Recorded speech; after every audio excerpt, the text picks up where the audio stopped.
இன்னைக்கு மார்னிங்கே ஒரு மாரி நல்லா இருந்துச்சு. கேண்டில்லாம் ஏத்தணும்னு தோணுச்சு. அதனால கேண்டில்லாம் ஏத்துனேன். அதுக்கப்புறமா இந்த பீலர்ல போயிட்டு ஆப்பிள பீல் பண்ணா, என் கையும் சேர்த்து பீல் பண்ணிட்டு இருந்தேன். எப்பயுமே இப்படிதான் பண்றேன்.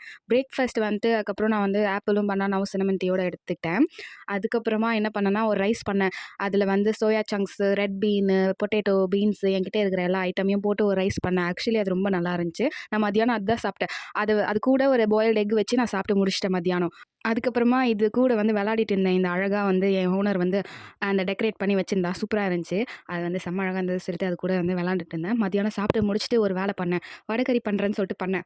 அது சுத்தமா நல்லாவே இல்ல. அந்த மிச்சமான மாவுல பண்ணது. அதுக்கப்புறம் நான் அத எடுத்து ஓரமா வச்சுட்டேன். நைட்டு சப்பாத்திக்கு வந்து சாப்பிடலான்னு பார்த்தா, எனக்கு பிடிக்கல. அதுக்கப்புறம் மெக்டில ஆர்டர் பண்ணேன். என் ஓனர் வந்து இன்னைக்கு ஏதோ புதுசா வச்சிருந்தாங்க. சாசேஜும், ஹேமும். அது ஒரே உப்பா இருந்துச்சு. நான் சாப்பிடவே இல்ல. ஒண்ணு தான் சாப்பிட்டேன். நைட் பெருசா குக் பண்றதுக்கு இன்ட்ரெஸ்ட் இல்லாதனால நான் வந்து பர்கரும், ப்ரௌனியும், சாக்லேட் ஷேக்கும் ஆர்டர் பண்ணிட்டேன். ப்ரௌனி டேஸ்ட் எப்படி இருக்குன்னே தெரியல. ரொம்ப சாக்லேட்டியா இருந்துச்சு. அப்புறம் எக்கோட டேஸ்ட் கூட கொஞ்சம் லைட்டா தெரிஞ்சது.